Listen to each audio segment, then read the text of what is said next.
श्री गणेशाय नमः. श्री रामचंद्राय नमः. रावणाचे पोटी कपट कपी मारावया समसगट येणे आवेश दशकंठ हव्या वाट कुंकित. म्हणून रावणाच्या मनामध्ये कपट होतं. रावणानं कपट करावं आणि या वानराला मारावं म्हणून आपल्या मनामध्ये किंवा आपल्या पोटामध्ये गाठ धरलेली आहे आणि आवेशानं या वानराकडे जात आहे. जे रावणाचे निज चित्ती माझे निमुखे पुच्छ प्रदीप्ती शांत झाली मारुती जगी कीर्ती वाढे. रावणाच्या मनामध्ये होतं बाबा काही करून मी जर कपट करून या जर वानरांची शेपटी जाळली तर माझी कीर्ती झाल्याशिवाय राहणार नाही. कीर्ती कुठं होईल? तिन्ही लोकांमध्ये कीर्ती झाल्याशिवाय राहणार नाही. सर्वजण मला घाबरल्याशिवाय राहणार नाही. माझा दबदबा वाढल्याशिवाय राहणार नाही असं सुद्धा रावणाला वाटत आहे. तव हनुमान म्हणे पित्या पवनासी अग्नी पुंकिता रावणासी आती अपमान द्यावा त्यासी मुख कोणासी न दावी. त्यावेळेस हनुमंतानं पवनदेवाला विनंती केलेली आहे. आपल्या पित्याला विनंती केलेली आहे. हे पिताश्री ज्यावेळेस रावण फुंकण्यासाठी येईल त्यावेळेस मात्र अग्नी लागायचीच नाही आणि ज्यावेळेस भडका उडायचा एवढा भडका उडायचा की रावणाचा अपमान व्हावा असं तुम्ही करा एवढी विनंती आपल्या पित्याला हनुमंत करत आहे. तवा त्यावेश दशानन आक्रोश फुंकी उताशन तव भडका एक सरे होऊन केले दहन खंडमिषा. रावणाला गडबड होती. रावणाला वाटत होतं काही करून लवकरात लवकर हा वानर आपण शांत करावा. कारण हा विद्रोह मारू लागलेला आहे. आपल्या राक्षसांना मारू लागलेला आहे आणि हा जर जिवंत राहिला तर आपल्याला धोका झाल्याशिवाय राहणार नाही. म्हणून आपण कपट करण्यासाठी 10 तोंड घेऊन या शेपटीला फुंकण्यासाठी रावण बसलेला आहे. होता खंडमिषा धनमुखी पुळला दशानन शंक करी गुद त्राटून काळे वदन लंकेशा. ज्यावेळेस फुंकू लागलेला आहे त्यावेळेस एकदाच भडका उडाला आणि ज्यावेळेस भडका उडाला तोंड सुद्धा भाजून निघालं. सगळं होरपळलं. दिशा जळून गेल्या. काळभोर तोंड रावणाचं झालेलं आहे आणि या ठिकाणी तो चिंता करू लागलेला आहे. दुःख करू लागलेला आहे. इतकी आग उठलेली आहे. काय करावं कुणाला सांगावं असं सुद्धा रावणाला वाटत आहे. जवर रावण तोंड परते करीतव हुताशन पुच्छवर ते धरी पहिला मान राजश्री केली गोरी खंडमिषा. म्हणूनच पहिली भोवरी झालं ज्यावेळेस रावण फुंकायला गेला.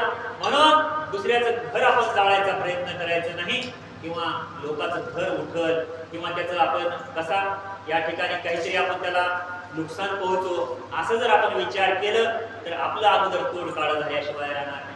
आपण जर हाताला काळं लावलं आणि आपण हाताला काळं लावून दुसऱ्याचं तोड जर काळं करायचा प्रयत्न केला तर आपले हात अगोदर काळे होतात. त्यामुळं आपण लोकांचं वाईट चितू नये या ठिकाणी सांगण्यात येत आहे. पण रावण कसा होता? कपटी होता. रावणाने विचार केला किंवा काही करून याला मारतो पण त्याच्या अंगलट आलेला आहे. अभिनव कपीची ख्याती ऐकून हास्य श्री रघुपती आणि सुग्रीवासारखे जुत्पत्ती सोय हसते स्वानंदे. ज्यावेळेस लक्ष्मण ही कथा वाचू लागलेली आहे. ब्रह्मपत्र प्रभू रामचंद्र ही कथा ऐकू लागलेली आहे. प्रभू रामचंद्रच नव्हे तर सर्व वानर ही कथा ऐकू लागलेली आहे. ज्यावेळेस कथा ऐकू लागलेली आहे प्रभू रामचंद्रांना समाधान वाटत आहे. खळखळून प्रभू रामचंद्र हसू लागलेले आहेत. या हनुमंतानं काय केलं? रावणाचं तोंड काळं केलं. रावणाचा अपमान केला. याचा आनंद रामांना होत आहे. वाचिता पत्र लक्ष्मण तोय झाला शबधन हनुमंताच्या दिव्यज्ञान काळे वदन लंकेशा. ज्यावेळेस लक्ष्मण हे पत्र वाचू लागत आहे पण वाचता वाचता त्यांना सुद्धा हसू आवडत नाही. कारण कथा एवढी चांगली होती. कथा एवढी हास्यास्पद होती. एवढं चांगलं कार्य हनुमंतानं केलेलं होतं. त्यामुळं या ठिकाणी सगळ्यांना आनंद होत आहे. आमचा हनुमान आतुरबळी जे धुरीच्या मुखा केली होळी म्हणून वानरी पिटली टाळी सुख सोनेळी गरजत. आमचा वानर किती चांगला आहे, किती बलवान आहे, किती हुशार आहे, किती बुद्धिमान आहे. याने रावणाचं तोड रावणाच्या राज्यामध्ये जाऊन रावणाच्या लंकेमध्ये जाऊन काळं करण्याचा प्रयत्न केला. केलं याचा आनंद, याचा अभिमान वानरांना वाटत आहे. विजयी हनुमंत महावीर हरिके नाचती वानर, अवघे करीती जय जयकार श्री रामचंद्र स्मरणी. म्हणून सर्वजण वानर नाचू लागलेले आहेत, हातामध्ये गुड्या घेऊ लागलेले आहेत, आपले शेपट उंच करू लागलेले आहेत, एकमेकांना वाकड्या दाखवायचं काम करू लागलेले आहेत. कारण चांगलं काम केलं. कोण केलं? या वानरानं केलं, या हनुमंतानं केलं.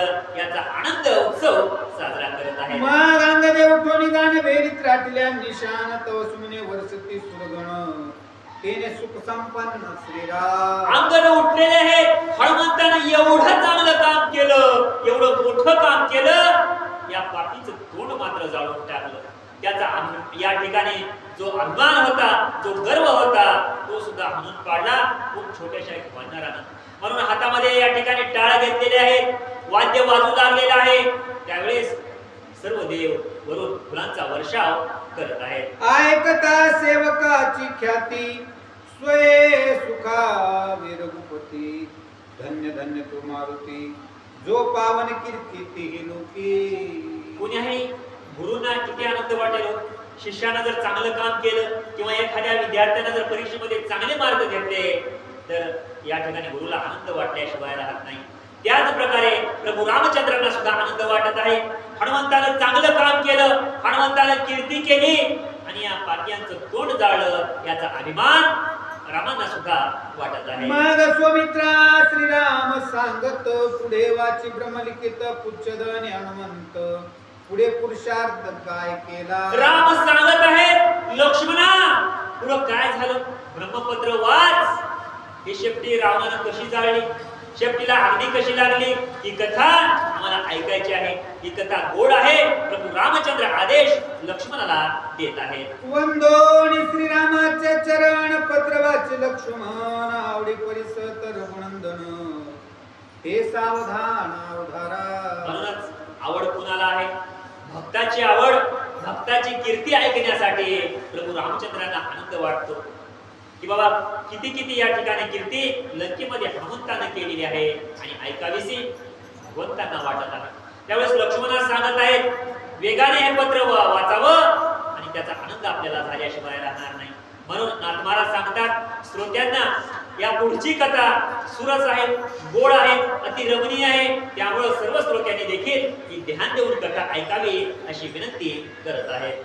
श्रीरामा त्यानु लक्ष्मणी हनुमान उभा कर जोडून, आपल्या स्तुती ऐकूनी ना मोठेपणा ना अभिमान. अहो आपल्यासारखा जर एखादा असता तर किती वाटलं असतं, मी एवढी कीर्ती केली, माझ्यामुळं झालं, माझ्याशिवाय होणारच नव्हतं, असा गर्वाचा फुगारा आपल्यामध्ये आल्याशिवाय राहत नाही.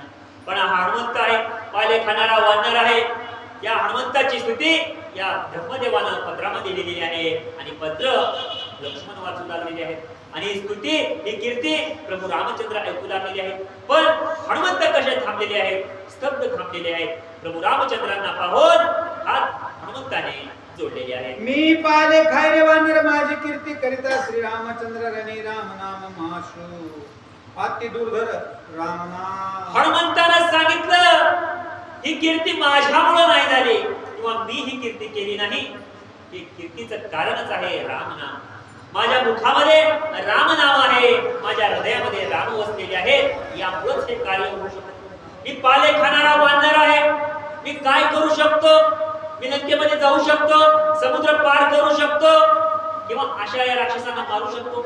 माझ्याजवळ जे सामर्थ्य आहे ते रामनामाचं सामर्थ्य आहे, रामनामाचं बळ आहे. त्यामुळे मी ही कीर्ती करू शकलो असं सुद्धा हनुमंत सांगत आहे. श्रीराम हाताचा हात, श्रीराम शस्त्राचे सामर्थ्य, राम करिता राक्षसा रणकंदनार्थ श्रीराम. म्हणून मी काहीच नाही, माझ्यामुळे काहीच होणार नाही, एक काडी सुद्धा उचलणार नाही. पण माझ्या मुखामध्ये रामनाम असल्यामुळं, हे माझ्याकडे सामर्थ्य असल्यामुळं, माझ्याकडे हे शस्त्र होतं आणि या शस्त्रानं मी राक्षस मारले.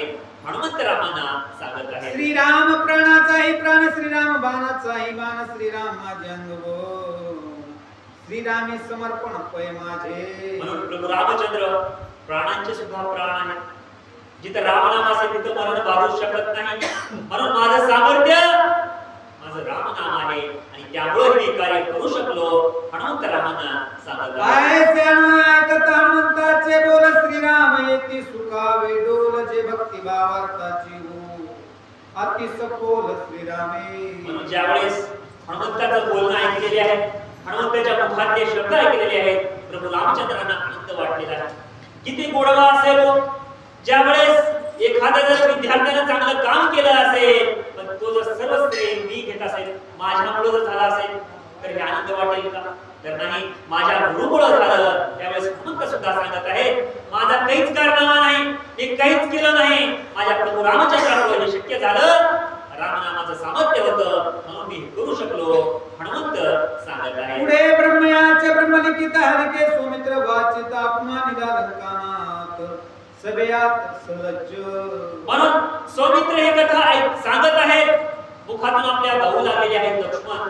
त्यावेळेस सर्वजण ध्यानानं ऐकू लागलेले आहेत. चित्त एका ठिकाणी ठेवून लक्ष्मण काय सांगत आहेत, कथा ब्रह्मदेवाने काय दिलेली आहे याकडे लक्ष देऊ लागलेले आहेत. कथा कुठपर्यंत आलेली होती? ज्यावेळेस रावण फुंकायला गेला त्यावेळेस भडका उडाला, रावणाचं तोंड जळालं, मिशा सुद्धा जळाल्या, दाढी सुद्धा जळाली, रावणाचं काळं तोंड झालं. इथपर्यंत कथा आलेली आहे. प्रथम प्रारंभी पुच्छ कंदन बराड्या मिशा जाळल्या दन सिंहासने काळे बदन लज्जायमान राव. सभा भरलेली आहे, सर्व राक्षस आहेत, प्रधान आहेत, पण अपमान रावणाचा झालेला नाही. आतापर्यंत किती थाटामाटाने रावण सिंहासनावर बसलेला होता, पण आता रावण सिंहासनावर बसला. पण कसा बसला? काळ्या तोंडाचा रावण सिंहासनावर बसला. त्याचं तोंड काळं झालं, चेहऱ्यावर मिशा उरल्या नाही किंवा दाढी उरली नाही, फक्त काळं तोंड राहिलं. सगळेजण हसू लागलेले आहेत. काय करावं? अपमान झाला, रावण लज्जायमान झालेला आहे. कीर्ती झाली अपकीर्ती थोर चिंता रावणाचे चित्ती पुढे काय करेल मारुती उच्च धनार्थ कळेना. रावणाला वाटलं मी कीर्ती करण्यासाठी हे केलो, माझा मोठेपणा होईल, सगळे लोक माझे नाव घेतील, देव सुद्धा माझे नाव घेतील, कारण मी जर या वानराला मारलो तर असं होणं शक्य होतं. पण माझी कीर्ती नसून अपकीर्ती झाली, माझा अपमान झाला, माझं काळं तोंड झालं. आता मी कुणाला काय सांगू किंवा जगाला काय तोंड दाखवू असा विचार रावण करत आहे. जळो छळो जाता वानरासी छळ नचले राम भक्तासी छळणे जाळणे मारणपासी खंडमिशासी उच्च धनाने. जे असल राम भक्तात असतात, जे रामाची भक्ती करतात, रामासाठी सर्वस्व त्याग करतात, आपल्या देहाचा सुद्धा त्याग करतात, अशा अस्सल रामभक्ताला छळ करण्यासाठी हा रावण गेला. हा कपटी रावण गेला, जो छळ करण्यासाठी जातो कुणाला राम भक्ताला त्याचं काळं तोंड झाल्याशिवाय राहत नाही. म्हणून असं काळं तोंड रावणाचं झालेलं आहे. वानर उडता राम नामेसी छेदिले दुर्धर सप्तपाशासी देते धूमपाश राजवी पाशासी यमपाशासी कोण पाड. वानरानं उंच वेग घेतलेला आहे, आकाशामध्ये उड्डाण घेतलेलं आहे. त्यावेळेस सर्व जे पाश होते त्या बंधनातून मुक्त झालेले आहेत.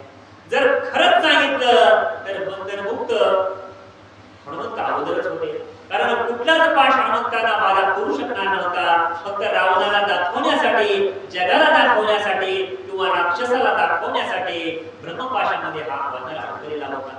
पण ज्यावेळेस उड्डाण केलेलं आहे सर्व पाश तुटून पडलेले आहेत. काळ पाश कर्म पाश धर्म पाश ब्रह्म पाश माया पाश मोह पाश जन्म पाश सातवा.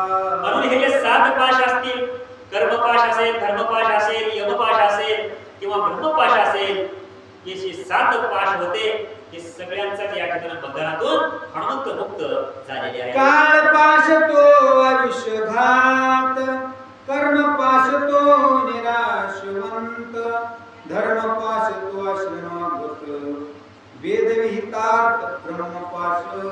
म्हणून हे जे पाशाचं महत्व सांगितलेलं आहे, ब्रह्मपाश असेल त्यामध्ये वेदाचं महत्व किंवा वेदाचं ज्ञान मिळाल्याशिवाय राहणार नाही, किंवा काळपाश असेल काळाचं ज्ञान या ठिकाणी मिळाल्याशिवाय राहणार नाही, किंवा कर्मपाश असेल कर्म आपलं काय आपण करू लागलेलं आहात याचं सर्व या ठिकाणी ज्ञान मिळाल्याशिवाय राहणार नाही. असे 7 पाशाचं या ठिकाणी सांगत आहेत. देह ममता मोह पाश मुख्य माया त्वाशा पाश कनका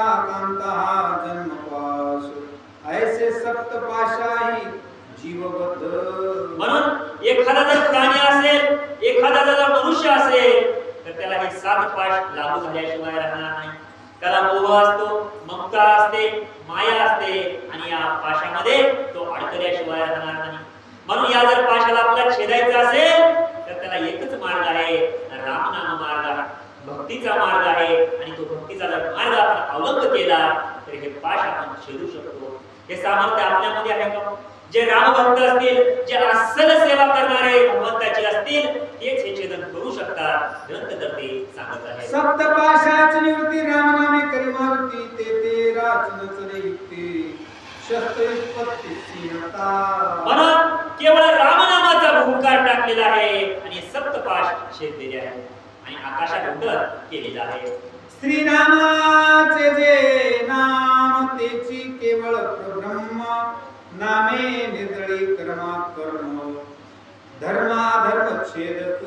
म्हणून प्रभू रामचंद्राचे जे नाम आहे, नामस्मरण असेल, तो कर्मपाश असेल, कर्मामध्ये सुद्धा काही वाईट काम केलेलं असेल किंवा धर्म असेल, धर्मपाश असेल, त्यामध्ये आपल्याकडून जर सुद्धा काही वाईट झाला असेल किंवा पाप झाला असेल, हे छेदण्याचं सुद्धा कार्य केवळ एक सामर्थ्य आहे, ते रामनाम आहे. आणि यामध्ये एवढं सामर्थ्य आहे, आपल्या हातून जर नकळत जर चुका झाल्या असत्या किंवा पाप झाले असतील, ते सुद्धा छेदण्याचं सामर्थ्य रामनामामध्ये आहे.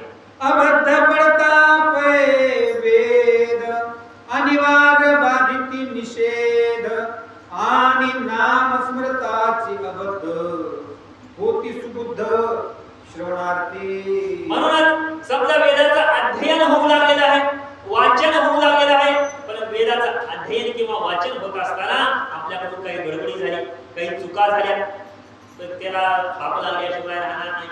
पण असं जरी झालं तरी रामाचं नामस्मरण केलं तरी आपण त्या भगवंतातून दूर झाल्याशिवाय राहणार नाही. नाथ महाराज सांगत आहेत, अबद्ध मंत्राच्या वृत्ती जपक चळले नेनो किती आणि अबद्ध नामाच्या आवर्ती जडमुड तरती असंख्य. म्हणून ज्यावेळेस वेदाचं अध्ययन होतं त्यावेळेस मात्र कित्येक जणांचा उच्चार या ठिकाणी बरोबर निघत नाही. त्यांच्याकडून जे शब्द असतात किंवा वेद असतो किंवा अक्षर असतात त्याचं उच्चारण बरोबर होऊ शकत नाही. पण रामनामाचं नामस्मरण जरी केलं तरी हे पाप दूर झाल्याशिवाय राहणार नाही. किती आतापर्यंत जड असतील, मूळ असतील, त्यांचा उद्धार केवळ रामनामामुळे झालेला आहे. असे कित्येक हजारो उदाहरणं असतील. म्हणून नाथ महाराज सांगतात, जरी आपल्याकडून अशा चुका झाल्या तरी एक मार्ग आहे आपल्याकडे, रामनाम जर स्मरण केलं तरी आपलं तारण होऊ शकत आहे. करिता क्रिया कर्म उत्पत्ती जरी विधी विधान व्यंग होती, व्यंग कर्मी नवे उदरगती आणि हरिनाम मुक्ती अच्युत. म्हणून ज्यावेळेस समजा आपण कर्म करते वेळेस किंवा समजा आपण काही पूजा असेल, विधी असेल, ते करते वेळेस आपल्याकडून जर समजा काही चुका झाल्या, तर त्या चुकीला आपल्याला माफी किंवा त्याचा प्रायश्चित जर आपल्याला काही करायचं असेल तर आपल्याला हरीचं नामस्मरण करावं लागेल, रामाचं नामस्मरण करावं लागेल. आणि आपण जर असं केलं तरी आपण यामधून करल्याशिवाय राहणार नाही. नाथ महाराज सांगत आहेत, कुंडलिकावतारी विठ्ठल श्री ज्ञानदेव तुकाराम श्री श्री गणेशाय नमः. श्री रामचंद्राय नमः. स्वप्नी स्मरता राम नाम तिनी अवस्था करी भस्म, ऐसे दाटुगे हरीचे नाम, नाम परब्रह्म प्रत्यक्ष.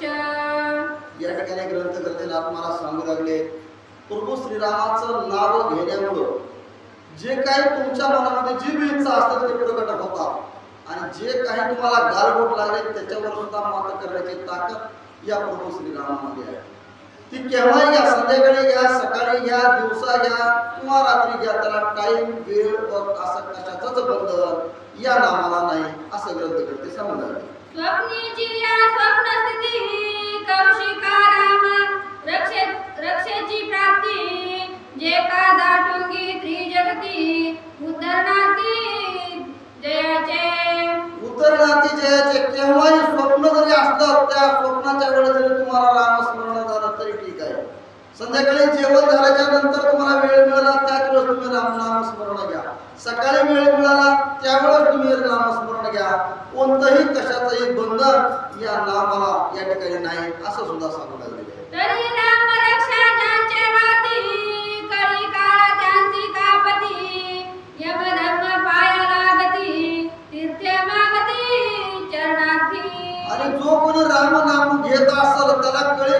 सुद्धा भीतो. जर कळी काळाच्या मनात आल्याचा प्राण घ्यावा किंवा ह्याचं वाटलं करावं असं जरी मनात त्याच्या आलं आणि त्या ठिकाणी जर आपलं नाम स्मरण जर चालू असतं, राम नाम आपल्या मुखात जर असतं तर तो कळी काळ सुद्धा आपल्यापासून लांब गेल्याशिवाय राहणार नाही. असंही ग्रंथकर्ते या ठिकाणी सांगतात.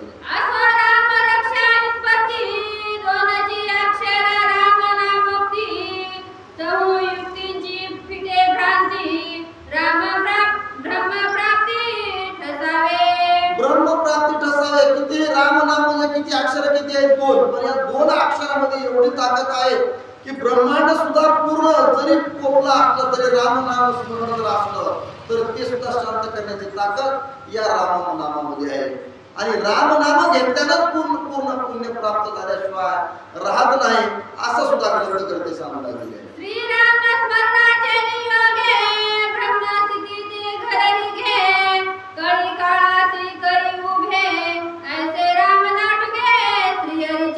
श्रीहरीचं नामस्मरण घेतल्यावर काही जर तुमच्या मनात असलं तर ते सुद्धा प्राप्त होतो. कळी काळाच्या मनात जरी आला की याचं वाटलं करायचं आहे आणि त्यावेळी जर आपण नामस्मरणामध्ये जर मग्न असलो तर तो कळी काळ सुद्धा आपल्या जवळ येणार नाही. एवढी ताकद या राम नामाच्या सामर्थ्यामध्ये आहे असं या ठिकाणी सांगण्यात गेले.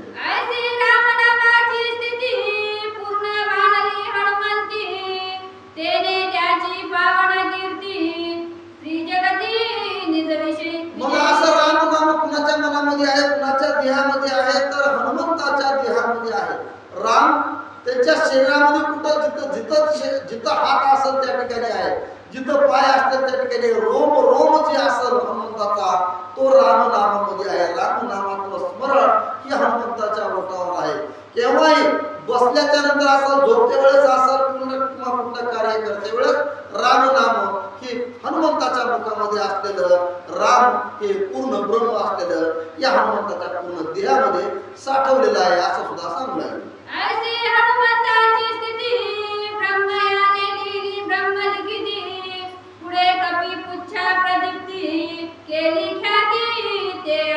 असं पूर्ण राम नाम या हनुमंताच्या शरीरामध्ये, अंगामध्ये, मुखामध्ये असलेलं पूर्ण ब्रह्मदेवानं जे हनुमंतानं केलं ते पूर्ण ब्रह्मदेवानं आपल्या स्वतःच्या हाताने लिहिलेलं आहे. आणि ते कुठं? या प्रभूच्या समोर जाऊन वाचू लागले. कोण? लक्ष्मणजी. आणि सगळे प्रभू श्रीराम सुद्धा त्या ठिकाणी ऐकू लागले. श्रोते कोण आहेत? प्रभू आहे. ऐकणारे कोण आहेत? पूर्ण वानरगण आहेत. आणि वाचणारा कोण आहे? तर लक्ष्मणजी आहे. असे सगळ्याच्या पुढे हनुमंताचं कथन या ब्रह्मदेवानं लिहिलेलं अजून लक्ष्मणजी वाचू लागलेले आहे.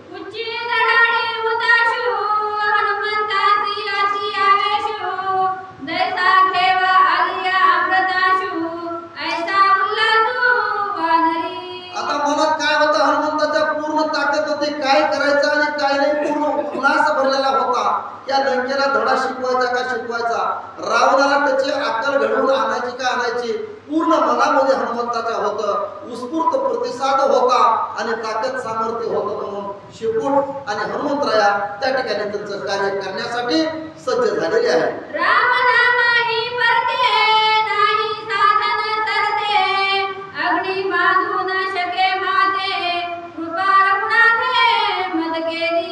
हनुमंताला माहिती होतं माझ्यावर कृपा कुणाची आहे? प्रभूची आहे.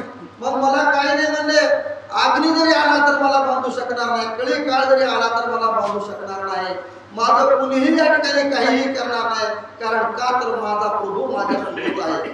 राम नाम माझ्या मुखामध्ये आहे आणि रामाचा आशीर्वाद मला आहे. त्यामुळे माझ्या देहाला आणि मला या ठिकाणी कसलीच भीती नाही असं सुद्धा हनुमंताला वाटू लागलं आहे.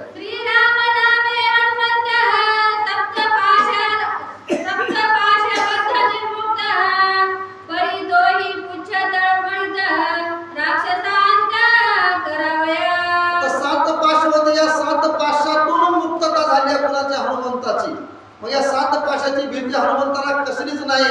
आणि तेवढ्यामध्ये पुच्छ म्हणजे शेपूट महाराज सुद्धा त्या ठिकाणी उत्स्फूर्तपणे उभा टाकलेले आहेत. आता या राक्षसाची पोहणी आपल्याला करायची आहे, या लंकेला जाळून आपल्याला जायचं आहे असं सुद्धा शेपूटाला माहित होतं. म्हणून शेपूट महाराज सुद्धा तयार होऊन बसलेले आहे.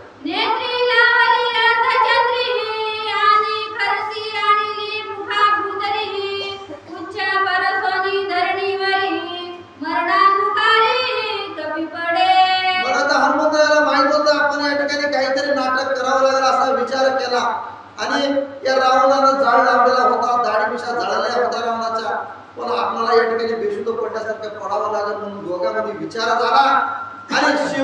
आणि हनुमंतराया त्या ठिकाणी बेशुद्ध अवस्थेमध्ये पडलेले आहे. मग राक्षस येऊनी समस्त तव हालोनी पाहत तव कपी हालविना हात पाय वानरे दात विचकिले. हनुमंतरायाला माहिती होतं हे राक्षस आपल्या जवळ घ्यायचे आणि जवळ घेऊन यांना एकदाच मारायचे म्हणजे ह्या गल्लीमध्ये त्या गल्लीमध्ये जायची गरज पडणार नाही. म्हणून बेशुद्ध अवस्था आपल्या मनाच्या ठिकाणी केलेली आहे. शेपूट परिणाम सडक पडलेला आहे. त्यावेळेस राक्षस जवळ आले आणि हनुमंताच्या शेपूटला हलवून बघू लागले. हनुमंताला हलवून बघू लागले. मग आता काहीच प्रत्युत्तर मिळेना असं म्हणून या राक्षसाला आनंद वाटू लागला आहे. एक उलथे पालथे करीती एक फराटे धरती तवजे मुछामिने पोळती मग पळती माघारे. राक्षसाजवळ आलेले आहेत. काठी डोचू लागले हनुमंताला. एक जणांना काठी उचलायचं, शेपूट उचलायचं, वरी करून बघायचं. एक जणांना जायचं इकडून तिकडे पलटी करायची हनुमंताला छोटस रूप धरलेलं आहे आणि सुप्त अवस्थेमध्ये पडलेले आहेत. बघू म्हणजे हे काय करतात काय नाही. सगळेजण येऊन आहे तर काठीला कुणी लुटू लागलाय, कुणी उचलू लागलाय. त्यावेळेस जे जोडलेलं शेपूट होतं त्याची आगणी ह्या राक्षसाला लागू लागली. तेव्हा पळू लागले तिला. एक डुंगी हालती काठ्या एक हालती फडफडाटा ऐसा वानर मिसगाडा दात दाडा हलविना. हनुमंतराय शांतपणे पडले. मला करू दे ह्यांना काय करायचं. एक यायचं हनुमंताच्या डोंगराला काठी लावायची, उचलून तिकडे फेकायचं. एक यायचं मुंडक्याला काठी लावायची, उचलायचं बाजूला. तर दुसराच यायचा आणि शेपटाला उचलायचा, इकडून इकडं. हे सगळे राक्षस हनुमंताला करू लागलेले आहेत. ऐसे मिस करवनी अति निकुती हालो देनी पातला पाती मननी निमाला मारुती करुणी ख्याती रणमारा. हनुमंतरायाने आपले डोळे मिसकावून ठेवले, बारीक असे केलेले आहेत.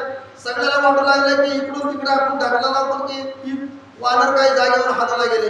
जसं आहे तसं पडून राहिलाय. आर म्हणले ह्याला शेपटाचा आपण अग्नी लावला त्याच्यामुळे हे वानर मेलेला आहे.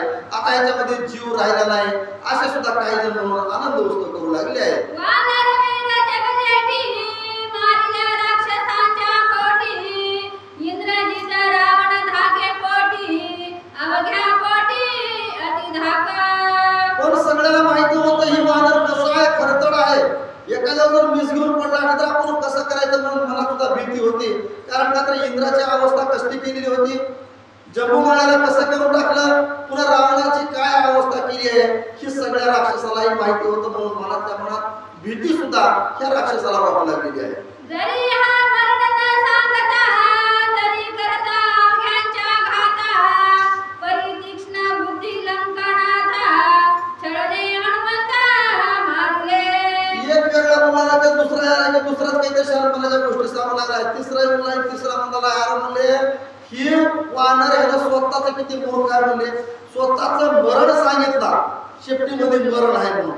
त्याच्यामुळे आपला रावण किती आहे म्हणजे राजा रावण हुशार आहे म्हणले. त्याची बुद्धी हुशार असल्यामुळे त्यानं या हनुमंताकडून विचारून घेतलं मरण आणि तशा प्रमाणे ह्याच्या शेपटाला आग लावली.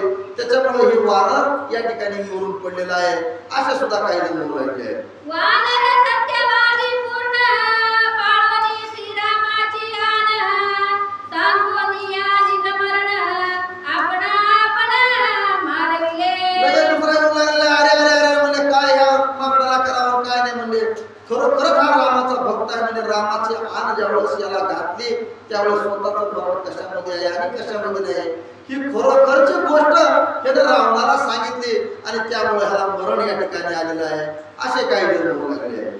जवा वैद्य पाहती विचक्षण म्हणती कपीचे हृदय आहे प्राण परी तो अतिशय तीक्ष्ण क्षणार्धे पूर्ण निमेल. असे काही जण म्हणू लागले मेला म्हणले वानर आता या ठिकाणी काही उठत नाही असे काही जण म्हणाले. त्यावेळेस ह्या रावणाच्या राजवाड्यामधला जो वैद्यराज होता तो तिथं आलेला आहे आणि तो येऊन हनुमंताची नाडी बघू लागला आहे. नाडी बघितल्याबरोबर ती लगेच वैद्यराज सांगू लागला म्हणजे हनुमंताच्या या वानराच्या शरीरामध्ये जीव आहे म्हणजे हा मेला नाही. पण ह्याची ताकद काही झाली म्हणजे पूर्ण क्षीण झालेला आहे आणि थोड्याच वेळात हा मेल्याशिवाय राहणार नाही असं तो वैद्यराज या ठिकाणी सांगू लागलेला आहे.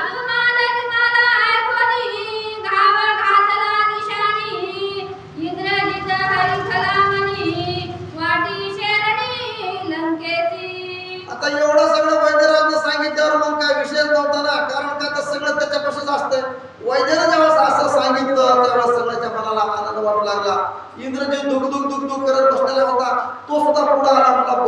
मारणार एकदाच मेलं. वैद्यराजनं सांगितले म्हणजे आता मरणार, त्याच्यामध्ये काही शंका नाही म्हणला. विचार केला आणि जी पताका होती ती पताका उंच लावली, गुड्या उभारल्या आणि शेरणी जी वाटता आपण जसं साखर वाटता पेढे वाटता तशा प्रकारे या सगळ्या लंकेमध्ये पेढे वाटायला चालू केलेला आहे. रावणे मारला मारुती लंका लोक पाहून येती, राक्षस वीरांची या पंक्ती अमित क्षिती दाटलिया. मग काय पेढे वाटा चालू केली, शेरणी वाटा चालू केली, हनुमंत मेला म्हणून सगळीकडे वाटा चालू केलं. त्यावेळेस सगळे जेवढे काही लंकेतले लोक राहिलेले होते ते सगळे कुठं आले, हनुमंताच्या जवळ आले. म्हणजे बरोबरच रावणानं या वानराला मारलं की म्हणजे बरं झालं. लय हार अपेष्टा आमची केलेली होती, पुन्हा कुणाला कुठं मारलं की पुन्हा कुणाला नाही की सगळ्याची बेचव अवस्था या माकडाला केलेली होती. मग आता बरं झालं म्हणजे हे रावण या रावणानं या माकडाला मारलं. चला तर म्हणजे आता मेल्याच्या नंतर तरी त्याला बघू म्हणून सगळेच राक्षस जवळ आले आणि हनुमंताच्या जवळ बघू लागलेले आहेत. मिळाली राक्षसांची माती मीस घेतले निज बुद्धी, अवघ्या वदावया त्रिशुद्धी पेटली द्वंद्वी तो ऐका. सगळे लोक जेवढे काही होते लंकेमध्ये तेवढे सगळे जवळ आले राक्षस आणि बघू लागले हनुमंताच्या जवळ. खरोखर हनुमंत या ठिकाणी पडलेला आहे. आता काय नाही. मग हनुमंताला काय पाहिजे होतं, याच वेळेची याच क्षणाची वाट कोण पाहू लागलं तर हनुमंतराया पाहू लागलेले होते. विचार केला जी आपल्या मनात गोष्ट आपण धरलेली होती हे सगळे लोक या ठिकाणी यावं म्हणजे एकदा आपल्याला सुपडा साफ करता यावा हा मनात विचार हनुमंताचा होता. सगळे आलेले पाहिले आणि डोळे उडे करून हनुमंतराया काय करू लागले. दाटल्या देखुनी राक्षस सहारी, जळत पुच्छ घाली त्यावरी, तव ते पोळती उरी श्री ऐसी अंबापरी राक्षसा. बघितले सगळे राक्षस जवळ आलेले म्हणजे आता मोका सोडायचा नाही. लगेच शेपूट महाराजाला आज्ञा केली, महाराज बघा आता तुम्हाला काय काय करायचंय काय नाही.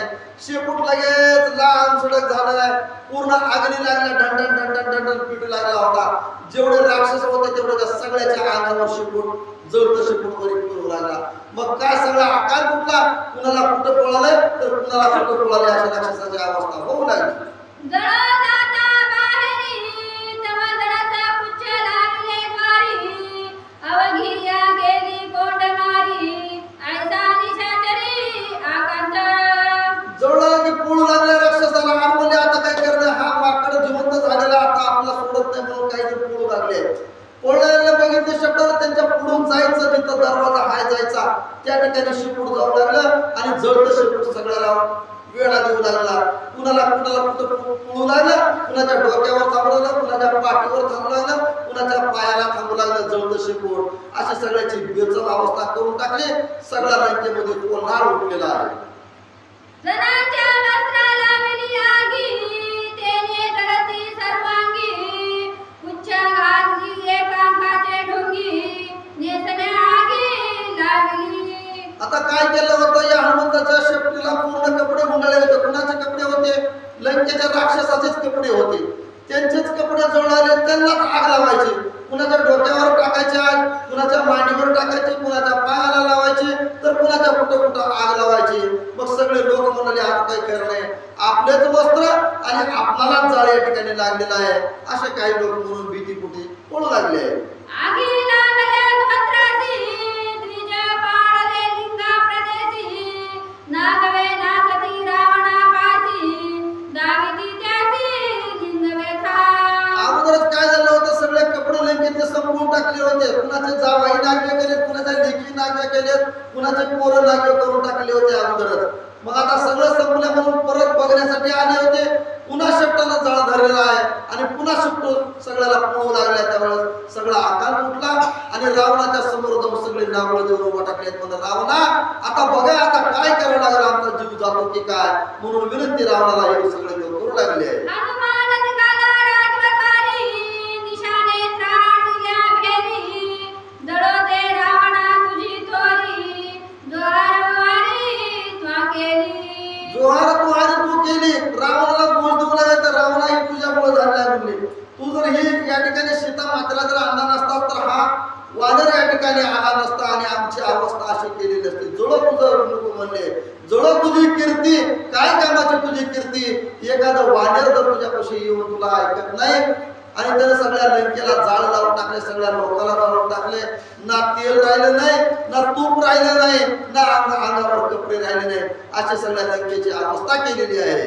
लंका नागविली वस्त्रासाठी तेला तुपा पाडली तुटी, दिवा लावणे कुंडली गोष्टी शेवटी जीवासाठी कपिपुच्छ. काय करावं लागलं म्हणजे एकतर तेल नाही घरामध्ये, दिवा लावायला कुणाच्या घरामध्ये तेल राहिलं नाही, तूप तर कुणाच्या लेकराला द्यावं म्हणलं तर ते तर राहिलंच नाही, अंगावर नेसावं म्हणलं तर कपडे पण राहिले नाही, कुठं आता अन्न बघावं तर काय बघावं काय नाही, पाणी तर अगोदरच नव्हतं. अशी अवस्था सगळ्या या लंकेच्या लोकांची झालेली आहे. आणि ते सगळे रावणाला सगळे शाप देऊ लागले. रावणा, ही अपकीर्ती तुझ्यामुळे झाली आहे, तुझ्यामुळे हा वानर या ठिकाणी आला आणि सगळ्याला आग लावून ठेवलाय, सगळी लंका या ठिकाणी जाळू लागली आहे, म्हणून दोष रावणाला देऊ लागलेले आहे.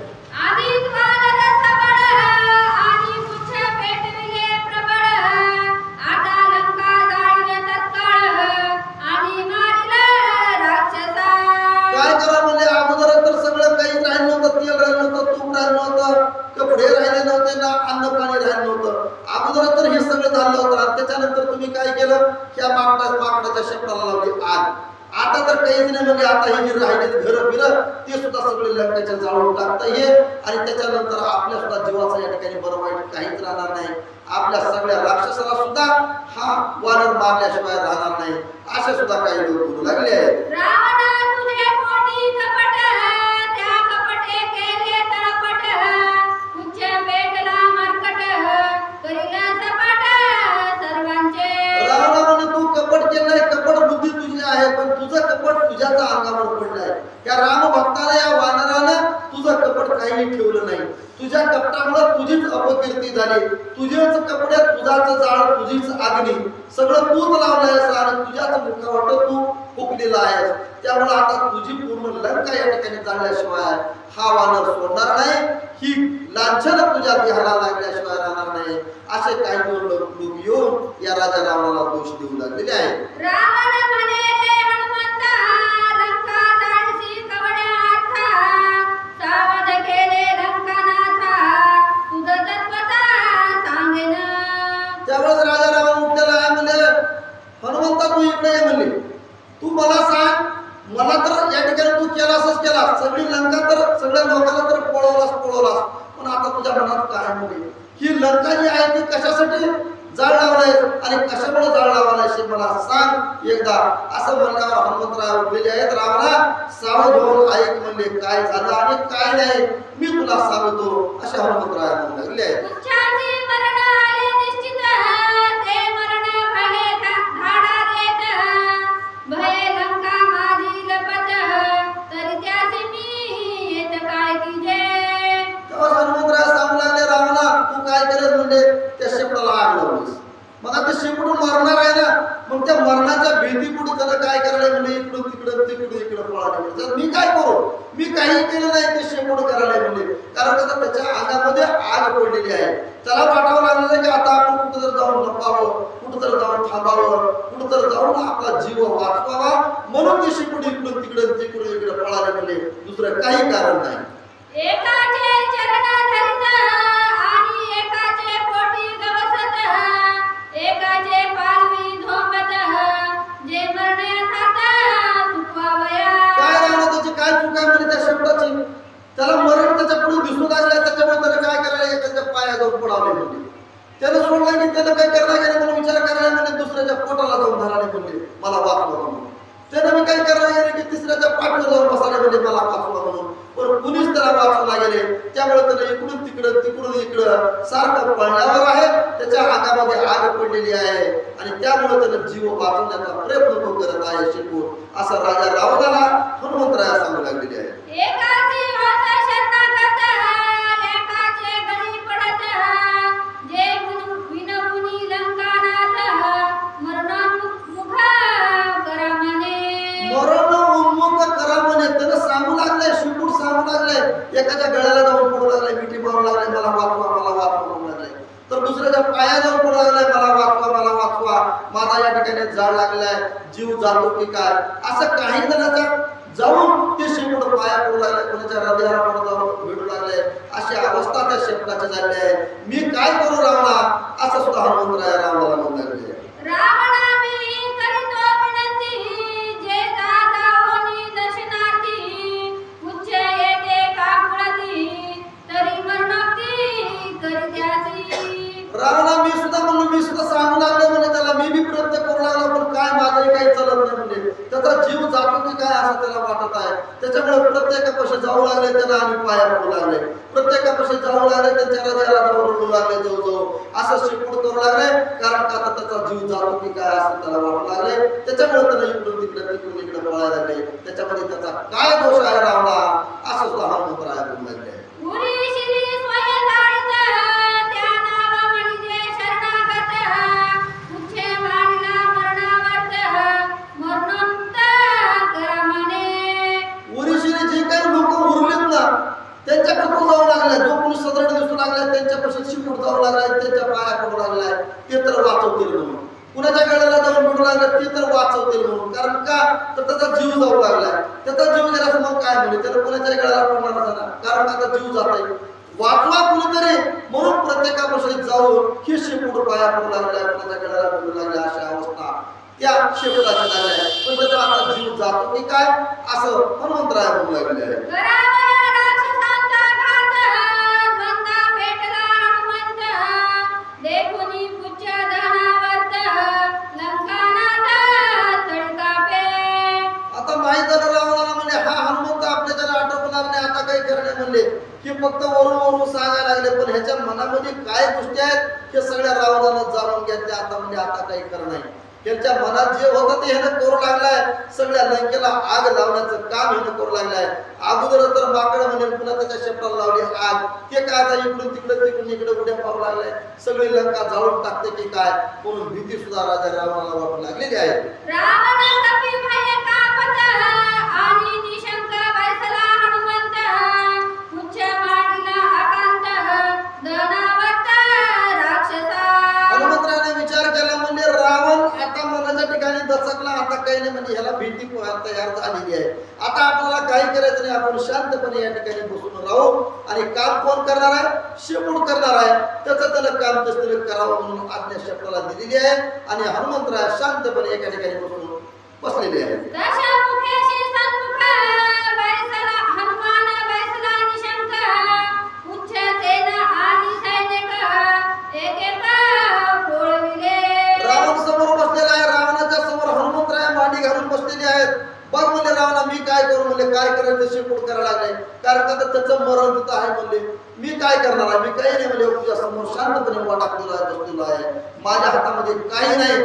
तिकडे आपलं शेपूट काय करू लागले, येईल त्याला जाळायचं, येईल त्याला फुकायचं, येईल त्याला पळवायचं काम शेपूट त्या ठिकाणी करू लागलेलं आहे. राक्षस सैन्य माधारी, बोंब सुटली एकसरी, अग्नी पोळता उरी श्री, उच्च महामारी पेटले. मग तिकडे काय सगळे महामारी पेटलेली आहे. सगळा आकार उठलेला, सगळीकडे तिकडे बघत तिकडे जाळ लागलेला आहे. जी सैन्य येईल पुढून त्याला कुठंतरी पुत्र पकडलेलाच आहे, कुठंतरी डाग लागलेलाच आहे, कुठंतरी कपडे काढून टाकलेले आहेत. सगळ्याची अवस्था सगळ्या सैन्याची अशी होऊन गेलेली या राजा रावणाच्या लंकेमध्ये पूर्ण आकांत उठलेला आहे. उच्च नवते अग्नी कल्लोळ, लंका वेढिली सकळ, राक्षसे करती तळमळ, न चले कळ कपिपुची. कपिपुच्छ म्हणजे या शब्दाच्या पुढे कुणाचंच काही चालणार. कोणी बी त्याच्यापेक्षा ताकद कुणाचीच वाढणार. जिथं जाईल तिथं हनुमंतराचं शेपूट जाळावं लागलाय. कुणी बलाढ्य होऊन पुढून येऊन दिसला तिकडे 4-5 जण दिसले, इकडून जायचं आणि तिकडे लगेच जाळावायचा. तिकडे थांबले दिसले, इकडे 10 निघालेले राक्षस दिसले की तिथून उडायचं शेपूट आणि इकडे यायचं आणि त्यांचा अंगाला जाळावं लागलाय. अशा सगळ्या या राक्षसाची अवस्था बिकट हनुमंताच्या शेपटाने केलेली आहे. तवा अनुमान विचारी मानसी, अगदी लागला माझे कासेसी, तरी परम तृप्ती द्यावी यासी, ऐसी अति उल्हासे वानर. हनुमंतराच्या मनामध्ये विचार करू लागले. हनुमंतराय म्हणले ठीक आहे म्हणले, आता काय करणार म्हणले. आता हे शेपूट बेजार होऊ लागलेला आहे. खूप कष्ट घेतलेला आहे ना, पण आता याला काहीतरी आपल्याला खायला द्यावं लागेल म्हणजे. कारण का तर हा भाऊ आहे म्हणजे आता दमलेला असेल, खूप खूप जाळ लावलाय, मग याला काही काही आपण खाण्यासाठी द्यावं असा विचार हनुमंतराय करू लागलेले आहे. विचारिता मुळानुवादूत वेदानुवाद सुखे बंधू देहीचा पिता वायू प्रसिद्धू परमसुयेदू आत्मत्वे. काय सांगलाय हनुमंतराय विचार करू लागले, तर माझा भाऊ असताना जाळ लावू लागलेला आहे, त्याला कष्ट झालेले आहेत, खूप तहानलेला असेल, खूप दमलेला असेल किंवा खूप भूक लागलेली असेल, मग ह्याला खायला काही द्यावंच लागेल ना. हे काम कोणाचं आहे? आपलं आहे. मग ह्याला खाण्यासाठी आपण आता काय द्यावं आणि काय नाही. त्यावेळेस वडिलांना सुद्धा आनंद म्हणजे वायूला सुद्धा आनंद होईल ज्यावेळेस ह्याला आपण खाऊ घालू असा विचार हनुमंतरायाच्या मनामध्ये येऊ लागलेला आहे. अग्नी वायूचा ज्येष्ठ सूत आणि कनिष्ठ भेटला हनुमंत मग सुते आलिंगीला सूत तेने उल्हासत स्वयं वायू. काय सांगलंय हनुमंतराय मनात काय विचार करलाय, तर वायू पिता आहेत, वायूचा ज्येष्ठ पुत्र कोण आहे? अग्नी आहे, आणि कनिष्ठ पुत्र म्हणजे कोण आहे? हनुमंतराय आहे. मग हनुमंतराय आणि वायू म्हणजे अग्नी आणि हनुमंतराय दोघं जण एकमेकाला भिडलेले आहेत, म्हणजे सगळे दोघं भाऊ एकमेकाला भिडलेले आहेत. म्हणजे एकमेक दोन भाऊ एकत्र झाल्यावर काय ताकदीला कमी असते का? मग याला रावणाची लंका किती पुरणार आहे अशा अवस्था त्या ठिकाणी झालेली आहे, असा हनुमंतराय आपल्या मनाच्या ठिकाणी विचार करू लागलेले आहे. ज्येष्ठ बंधू अति वरिष्ठ भोजनी लंका भुवन ताट राजमंदिरी परवडी श्रेष्ठ भक्ष चोकट ते ऐका. हनुमंतराय विचार करू लागले, जी लंका आहे म्हणजे रावणाची, इथं खायला काही कमी नाही, काही नाही म्हणले. राजद्वार एवढं पडलं आहे, राजकन्या एवढं पडलेले आहे, इथं काय कमी आहे का म्हणले. मग एवढं खायला आपण आपल्या मोठ्या बंधूला द्यायला काही अडचण नाही म्हणले. विचार मनामध्ये केला आणि जिथं जिथं खाद्य सामग्री आहे, काय काय खाऊ घालतात आणि काय काय नाही, हनुमंतराय आपल्या शेपटाला म्हणजे मोठ्या भावाला काय खाऊ घालणार ते ऐकू आता. रावणाचा छत्रदाह प्रथम प्राणाहुनी पहाव माड्या गोपुरे ग्रह समुदाह निजनिर्वाह भोजने. हनुमंतरायाने विचार केला म्हणजे पहिला पुढे काय करायचं, या राजा रावणाचा जीव कशात असता तर छत्रछाया म्हणून लगेच छत्रछाया जिथं आहे, छत्र उभं टाकलेलं त्या छत्राच्या ठिकाणी जाऊन अग्नी लावला, म्हणजे शेपटाला सांगितलं त्या ठिकाणी ते तुम्ही खाऊन टाका. त्याच्यानंतर राजा रावणाचं जे द्वार आहे, लंका आहे, जे भुवन आहे, त्या भुवनामध्ये काय काय खायला भेटणार आहे ते सगळं खाण्यासाठी म्हणजे जायचं आणि त्या ठिकाणी आग लावायचा, म्हणजे ते खाण्यासारखं होईल अग्नीला. त्यामुळे मन तृप्त झाल्याशिवाय राहणार नाही, म्हणून हनुमंतराया सगळ्या ठिकाणी आग लावण्यासाठी या आपल्या शेपटाला सांगू लागलेली आहे. पुंडलिका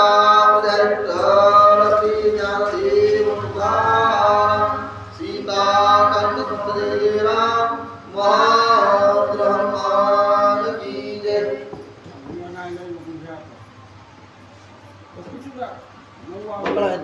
बसा बसा.